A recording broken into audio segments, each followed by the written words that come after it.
Joining us live in studio as does every Wednesday at this time, political analyst Stephen Lawson, and no shortage of topics to talk about today.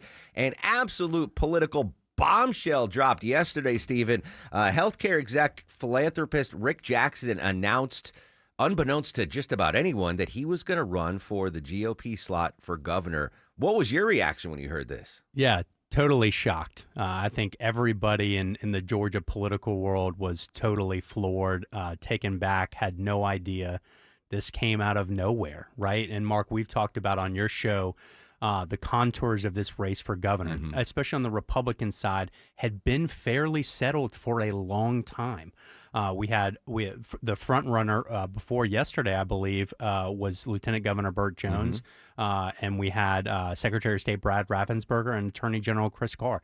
That had been the field for a many number of months, and then out of nowhere, out of left field, comes an outsider, a business person, and a massive self-funder in Rick Jackson to completely turn this race on its head. Lest Mr. Jackson's listening, let's say he came out of right field. There you instead go. of Yeah, left field. there you go, yeah. So I was surprised because I know of Mr. Jackson, just his incredible rags to riches story and the amount of charitable donations he's made. But I mean, no one saw this coming at all, and he got kudos for the video launch for his campaign. And Vinny grabbed a little bit of this, and I, not knowing him, what his political background is, I think we got some clarification from this video. After China threatened to cut off antibiotic exports during trade talks with President Trump, Jackson saved the last antibiotics producer in America from bankruptcy, increased production, and sacrificed millions to save American lives.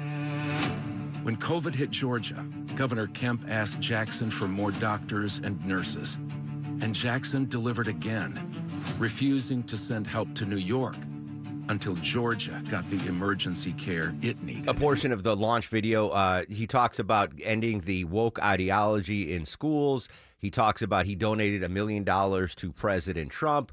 It seems like he is picking a lane, tying himself to President Trump, and maybe trying to outright Burt Jones. Is that, am I just reading the video wrong? Yeah, no, I think that there's a lot going on. First of all, I think he's trying to, of course, introduce himself to the electorate in a way that people don't know him, right? He's got this very heartfelt, touching rags to riches story. He was a foster kid growing up. He was kicked out of multiple foster homes growing up in Techwood, having to really fight and pull his way out of that, all the way to creating a multi-billion-dollar healthcare company, healthcare staffing company. So I think he's trying to do that. At the same time, he's running in a Republican primary, and we know that tie to Donald Trump is important. We know that the lieutenant governor has the president's endorsement. The president has not said anything yet about Rick Jackson. I imagine that will be something that he will try to work towards over the next couple months. But the amount of money that Rick Jackson is planning on spending in this race, talking about $50 million, that is a game changer, particularly, Mark, because we are in February. We are less than 90 days from early voting in this Republican primary.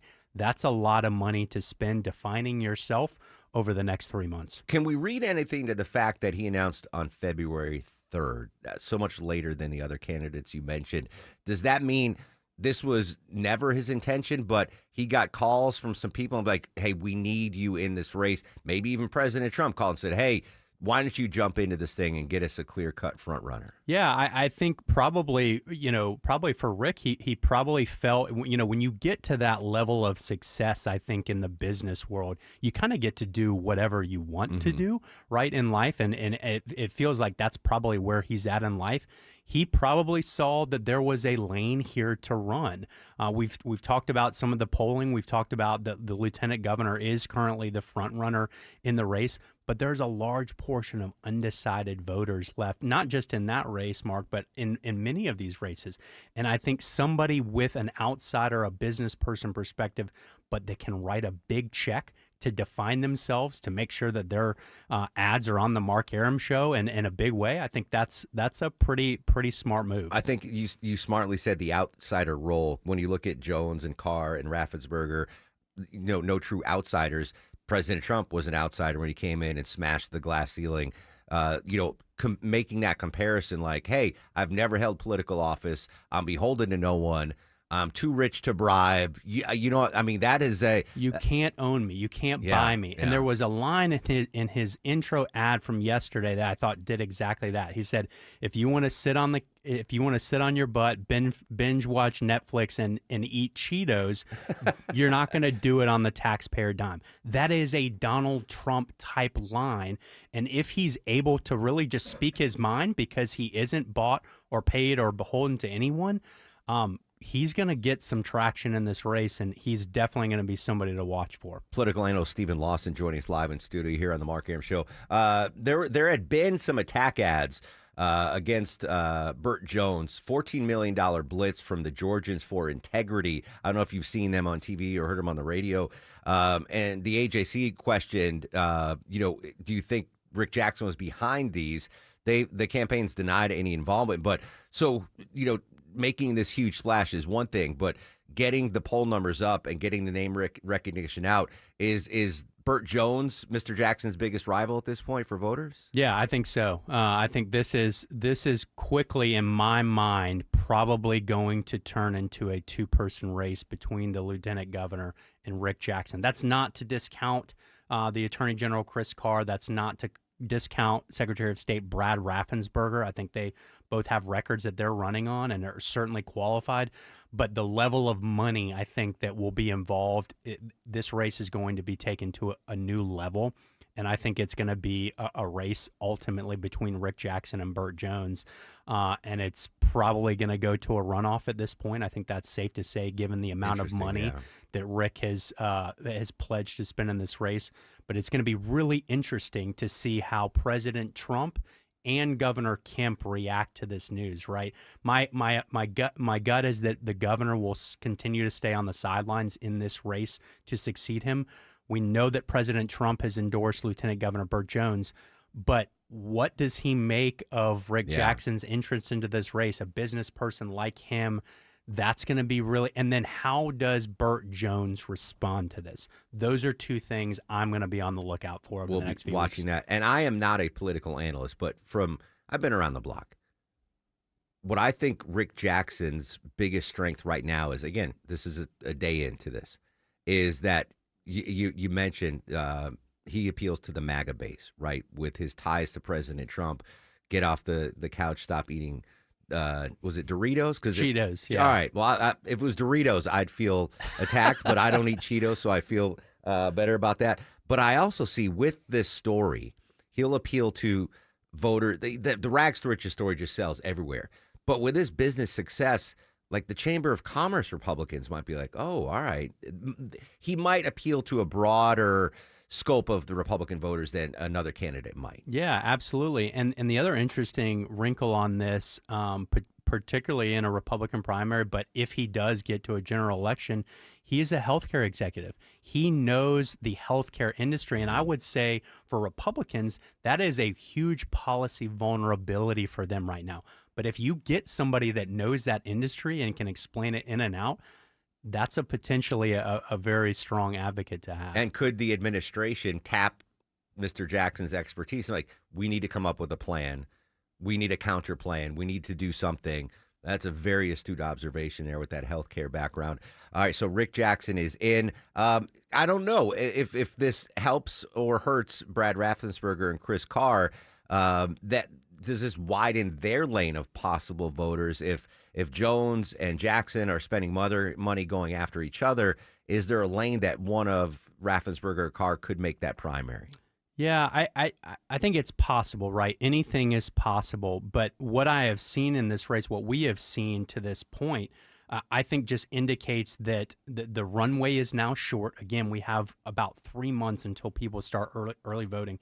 That's going to put a premium on resources. And both of those gentlemen have yet to really define themselves in terms of paid media in a real way.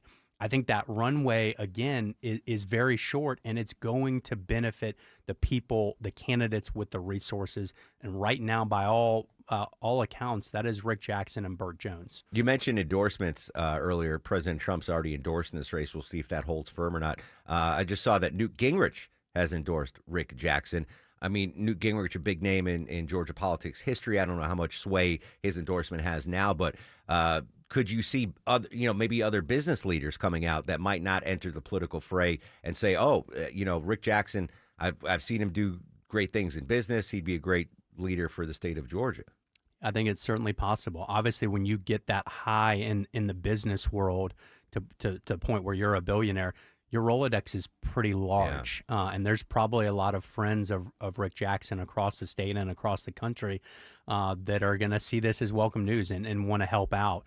So again, it's going to be very fascinating to see all of the support that he gathers. But again, I go back to, how does Burt Jones respond to this, right? Does he double down and say, hey, we're going to go full throttle?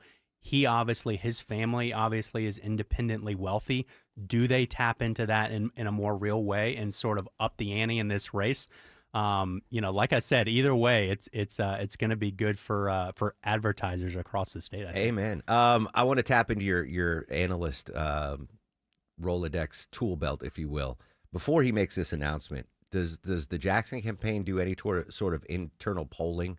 Do they get polls out to see, all right, is this feasible? That's something that goes on, right? Yeah, I think when you're spending that much money on a campaign as a business person, I would imagine that Rick Jackson has a very good read on where this race is, and I think that potentially illustrated his decision to get into the race. Again, when you are that successful in business, I don't think you make really bad bets. And he's betting on himself, and we'll see where that goes. Mr. Jackson, if you want to release those internal poll numbers, just go to markaram.com and contact Deborah and send us. I'm very curious to see. And let's get UGA polling. I'm going to call my buddies at Marist up in New York. I want to see some new poll numbers here. No, I mean, not hyperbole. This was a bombshell yesterday. No one saw it coming, but things got, if they couldn't get more interesting in this election year, they certainly just did. Dentons.com for all things related to Stephen Lawson.